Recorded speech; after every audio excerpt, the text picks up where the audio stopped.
이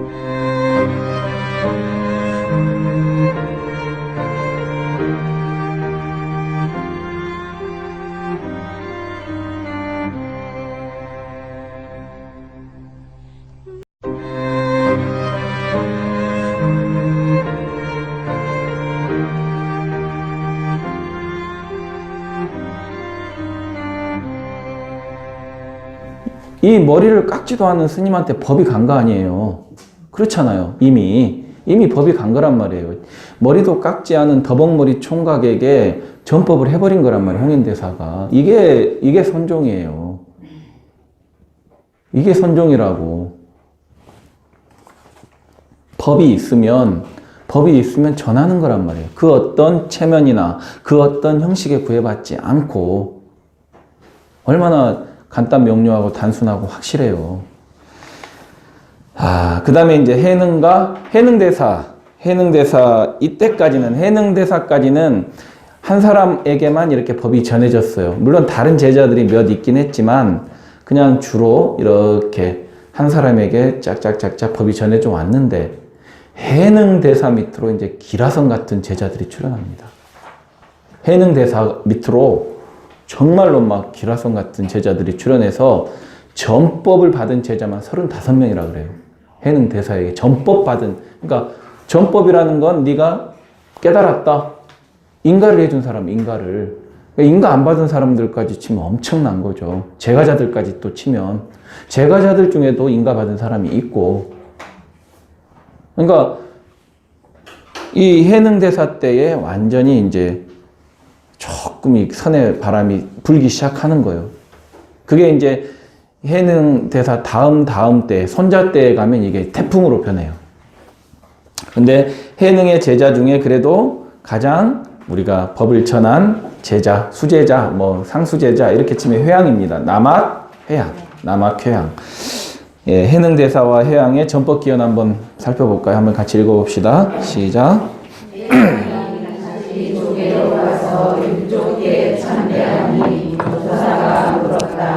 어디서 왔는가? 회양이 대답했다. 숭산에서 왔습니다. 육조 대사가 물었다. 어떤 물건이 이렇게 왔는고? 회양이 대답도 못하고 꽉 막혀 돌아갔다. 예. 회양대사가 육조 스님께 찾아왔단 말이에요.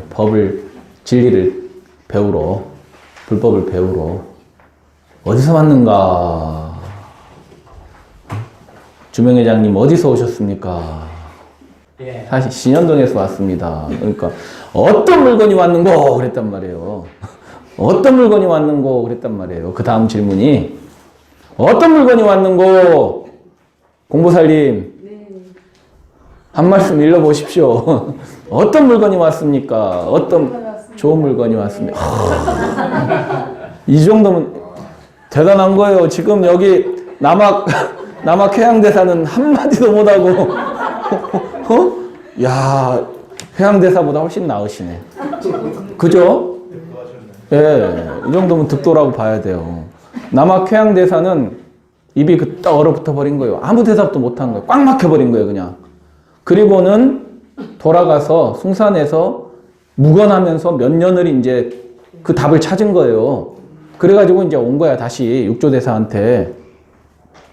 그냥 우리 공보살님처럼 좋은 물건이 왔는데요? 이러면 될 텐데. 그죠? 안 좋은 물건인지도 모르겠는데요. 예? 그러니까 한번 그 다음 읽어봅시다. 시작. 그는 몇 년이 지나고 돌아와 대답했다. 한 물건이라고 해도 맞지 않습니다. 육조 대사가 다시 묻기를 닦아서 증득할 수 있겠는가? 회양이 대답하되 닦아 증득하는 일은 없을 수 없으나 더럽힐 수는 없습니다. 이해가 좀 되세요? 우리 마음자리는 이름 지을 수가 없다는 거예요. 이름을 강연히 구태여 이름을 붙여가지고 한 물건이네, 마음이네, 영혼이네, 심식이네, 불성이네, 각성이네, 부처 자리네. 뭐 이렇게 우리가 이름을 붙이지만 이름 지을 수 없는 자리예요. 그죠? 사실은 이름 붙일 수 없는 자리라, 그 자리가. 그러니까 한 물건이라고 해도 맞지 않다는 거예요. 그게 한 물건이라고 해도 맞지 않습니다. 어떤 물건이 왔는고 하니까 한 물건이라고 해도 맞지 않습니다. 그러니까 이제 야, 이놈이 견성을 했구나. 견성을 했는지 다시 한번 질문을 또 하잖아요. 육조대사가. 그럼 닦아서 증득할 수 있냐? 마음 닦아서 깨달을 수 있냐? 부처될 수 있냐? 닦아서 부처될 수 있냐? 아니 스님 우리 마음 닦으러 다니는데 그 당연한 얘기를 질문을 왜 해요? 근데 대답이 뭐예요? 닦아 증득하는 일은 없을 수 없으나 더럽힐 수는 없다 이 말이에요.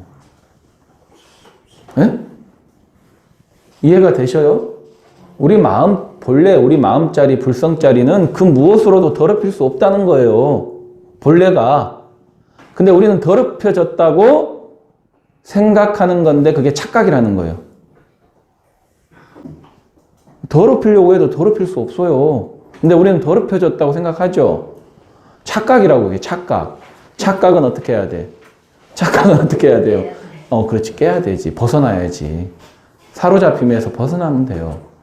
더럽혀졌다. 마음이 오염됐다. 몸이 깨끗하지 못하다. 이 생각으로부터 자기가 그냥 벗어나면 돼. 어떻게?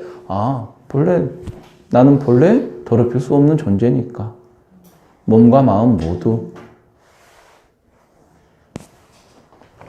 닦아 증득하는 일은 없을 수 없다. 이 말은 그래도 닦아야 된다는 얘기죠? 그래도 닦음이 있어야 된다는 얘기요. 참여하고 절하고. 그렇지만 그 뭐가 있어서 닦는 게 아니라는 거예요. 또 실체가 없는 것이고 공한 것이고. 저번에 같이 공부했었죠? 재무자성, 종심기, 심양멸시, 재욕망, 재망신멸, 양구공, 시증명이 진참해. 얼마나 멋있습니까? 어떤 물건이 이렇게 왔는고 그랬단 말이에요. 다음은 회양과 마조대사의 전법기연이다. 육조대사 밑으로 정말로 기라성 같은 선사들이 배출이 됩니다. 남악, 회양, 하택, 신회, 영가, 형각, 남양, 해충국사 이런 이제 어마어마한 분들이 출연을 해요. 근데 이제 그 남악 회양에 또 법을 이으신 분이 계세요. 그분이 마조 도일인데 이 마조 스님이 이제 이 획을 그었습니다. 어떤 기점이 돼요. 그 전에는 달마로부터 해능 회양까지는 순선시대라 그래요. 순선시대. 그냥 순수한 그 선의 형태, 그리고 한 사람에게 이렇게 법맥이 전해지는 그런 형태인데, 마조대사 밑으로, 이 마조대사 밑으로 어마어마하게 많은 이제 큰 스님들이 배출이 돼서 그분들이 이제 완전히 이제 종파를 이루어요. 선종의 5가 7종이다.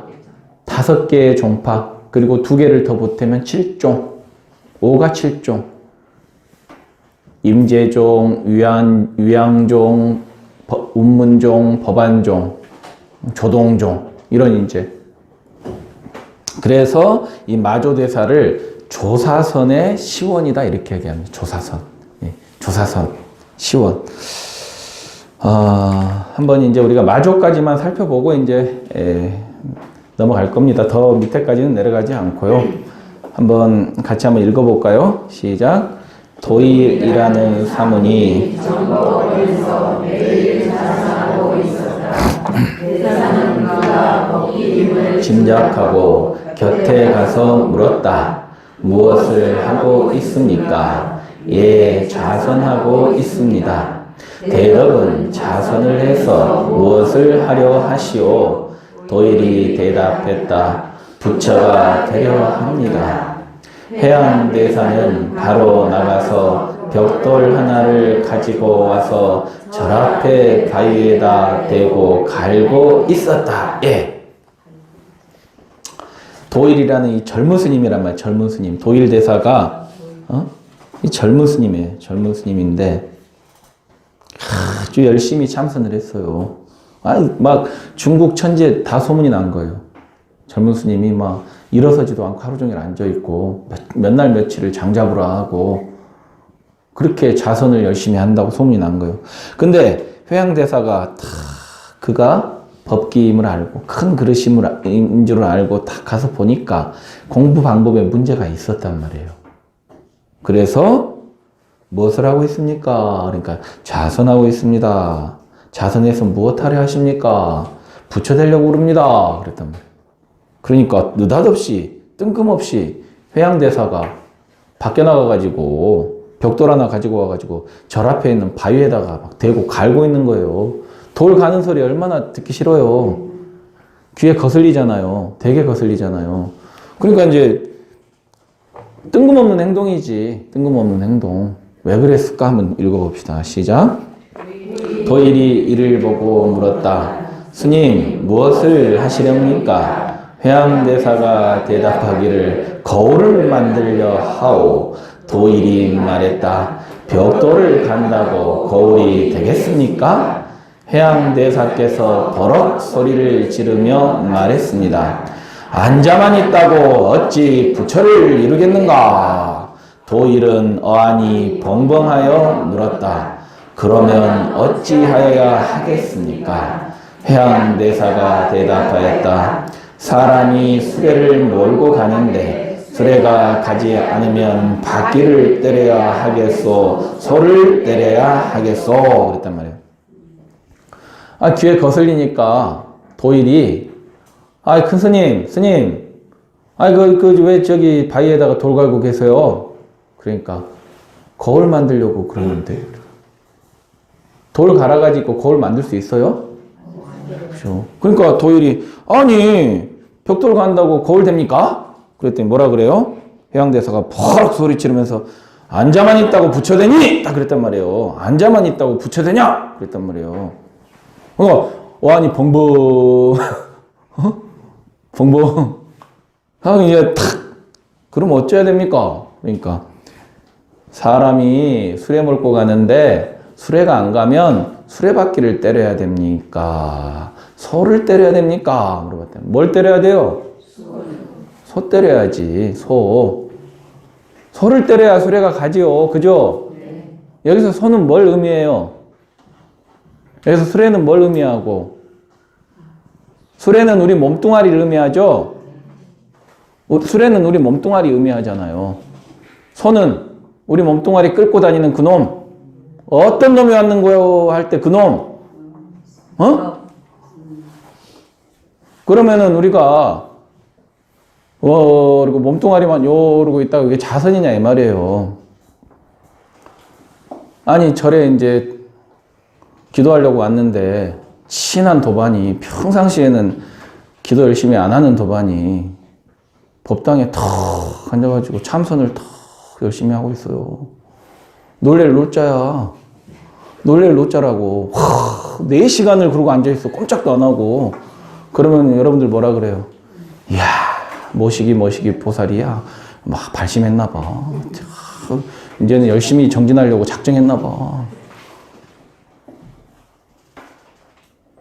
근데 그 도반이 이제 조금 있다가 씩씩거리면서 법당에서 내려오는 거야. 4시간 참선하고. 응? 왜 그러니? 그랬더니 내가 돈 빌려준 거 받을 거 있는데 그거 어떻게 받을지 나 4시간 동안 앉아서 나 그 놈을 어떻게 할까? 앉아만 있다고 부처되냐 이 말이에요. 앉아가지고 매 망상 피우고 몸뚱이는 법당 있는데 무슨 유체이탈도 아니고 몸뚱이는 법당 있는데 온전히 있지 못해 우리가. 아니 몸은 강의실 있는데 온전히 있는 사람이어도 안 돼 지금. 다 유체이탈. 저기도 한번 갔다 오고 집에도 한번 갔다 오고 직장에도 한번 갔다 오고 커피숍에도 한번 갔다 오고 술집에도 한번 갔다 오고 다 갔다 와. 딸네 집에도 갔다 오고 아들네 집에도 갔다 오고. 내가 나와버렸는데 지금 손님들 잘 받고 있나? 집에 강아지는 지금 내가 사랑하는 내 강아지 지금 잘 있나? 그러니까 몸만 앉아있고 몸만 수행하고 있다고 해서 그게 참된 수행이 아니라는 거예요. 그 말씀 하시는 거죠? 뭘 때려야 되겠어요? 수행이 잘 안 되면 사실은 우리 마음을 자꾸 경책을 해야죠. 몸뚱아리 괴롭힐 게 아니고 근데 왜 이렇게 말씀하셨냐? 좌선에 너무 집착하고 있었단 말이에요. 좌선이라는 그런 수행 형태에 이 마조 도일 대사가 도일이라는 스님이 너무 집착하고 있으니까 그걸 깨트려 준 거란 말이에요. 그 다음 한번 읽어봅시다. 도일이 대답이 없으니 회양 대사가 다시 말했다. 그대는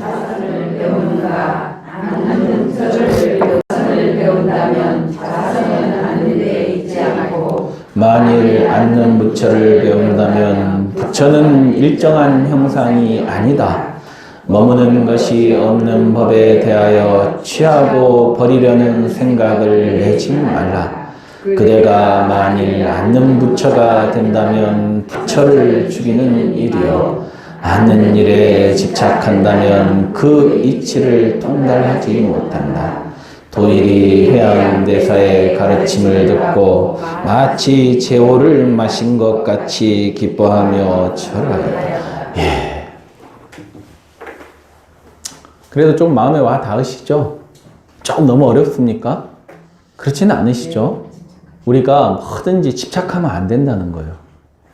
수행의 방식이라든지 마음 공부에 있어서 뭐든지 중도적인 것들을 지켜나가지 못하고 한쪽에 치우친다든지 집착되어 있다든지 이것만이 옳아, 이것만이 좋아 이렇게 고집하는 건 뭔가 잘못되어 있다는 거예요. 그걸 지금 깨트려 주는 거란 말이에요. 좌선 자체가 나쁘다 이렇게 얘기하는 거 아니죠. 좌선에 집착했을 때 그게 나쁘다는 거예요. 좌선에 집착했을 때 그것이 나쁘다는 거예요. 좌선은 앉는 게 좌선이 아니라는 거예요. 그럼 좌선이 뭐예요? 내 마음이 늘상 평정심을 유지하고 있고 고든 마음을 유지하고 있고 그게 좌선인 거지 형태만 좌선을 하고 있다고 좌선이 아니란 얘기예요. 아시겠죠? 그 얘기 하시는 거란 말이에요. 부처님 역시도 상이 없으신 분 아니에요. 상이 없으신 분. 우리가 구태여 앉아있는 상으로 부처님을 표현하는 것은 그 모습이 가장 안정적이기 때문에 그래서 그렇게 형상으로서 표시한 거지 부처는 상이 없는 사람이란 말이에요. 상이 없는 존재란 말이에요. 일체 상을 여인 분이 부처님 아닙니까? 이 일체 재상 증명재불이라고 그랬잖아요.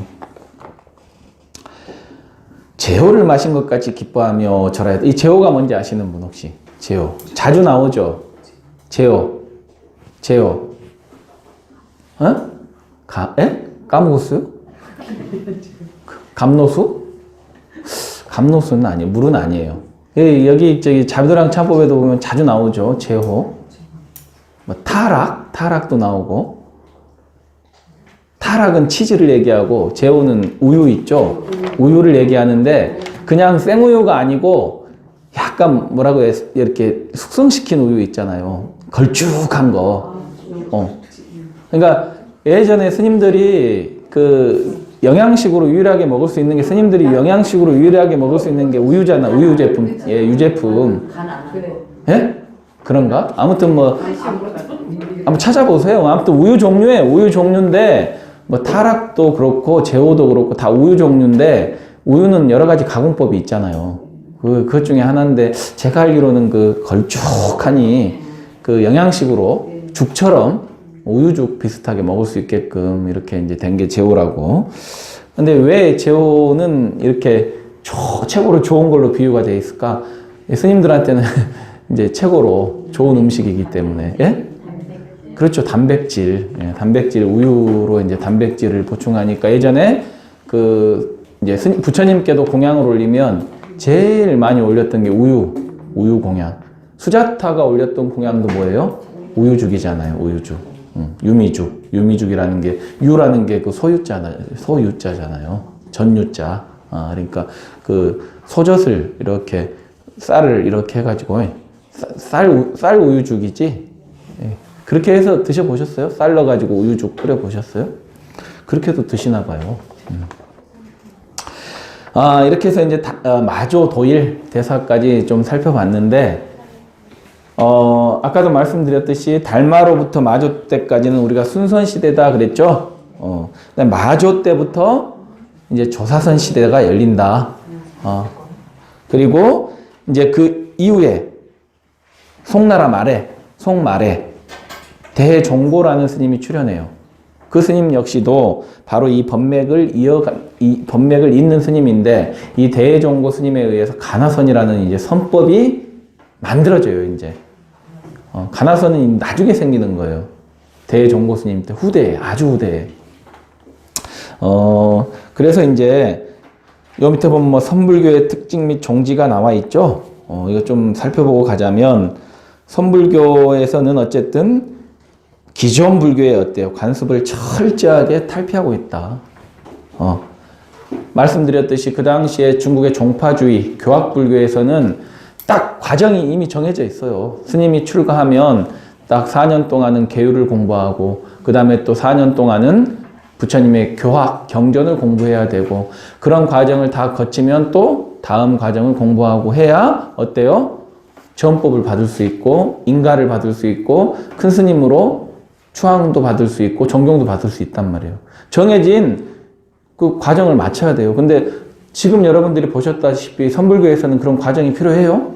전혀 아니죠. 마음자리 딱 보고, 마음 쓰는 게, 이놈이 그릇이 크네. 이러면 바로 인가를 해준단 말이에요. 딱 봐가지고 대기면, 큰 그릇이면, 딱 깨달았으면, 마음자리를 딱 깨달았으면 어때요? 바로 전법을 해주고 바로 인가를 해준단 말이에요. 그러니까 그 당시에 다른 불교에서는 이 선종을 비판했겠어요? 안 비판했겠어요? 당연히 비판했죠. 저 외도 같은 놈들, 저 사이비 이단, 저 무식한 놈들, 형식도 없고 격식도 없고 아무런 이해할 수 없는 저 놈들 어떻게 우리가 해야 되지? 이러고 막 공격을 많이 받았단 말이에요. 그래서 달마대사도 독사를 당했고 해가대사도 독사를 당했다 그랬잖아요. 그만큼 초창기에는 이게 선종이 선불교가 뿌리를 내리지 못했어요. 근데 이제 세월이 흘러가면서 이제 승찬대사부터는 막 나라에서 임금이 호를 줬단 말이에요. 승찬 감지대사, 도의 3조 승찬 감지라는 호를 왕이 줬어요. 4조 도신대사는 대의죠. 대의 도신대사, 대의라는 호를 왕이 줬단 말이에요. 5조 홍인대사는 대만이란 말이에요. 대만 왕이 측천무우가 그 당시에 당나라 때 왕이 측천무우죠. 6조 해능대사는 대감, 호가 대감이에요. 다 왕들이 줬단 말이에요. 이제 왕들로부터 호를 받았다는 건 이제 국가적으로 공인이 됐다는 거예요? 안 됐다는 거예요? 됐다는 거지. 이제 세월 속에서 이 성장하고 하면서 이제 국가적으로도 공인이 됐는데 초창기에는 조금 탄압을 많이 받았다는 거예요. 그리고 여러분들 지금 대화에서 느꼈겠지만 단순하죠? 단순하게 마음을 팍 찔러버리죠? 마음자리 확 찔러버리죠? 바로 그냥 이게 막 돌려치는 게 없잖아요. 네 마음자리 봐라. 그거잖아요. 결국에는 지금 대화의 주된 요지가 밖으로 향하는 마음을 네 마음자리로 탁 돌려봐라. 그 소리잖아요. 단순하고 명쾌하고 활발해요. 활발해요. 파격적이고. 그 다음에 여기 보면 이제 종지인데 이심전심이다.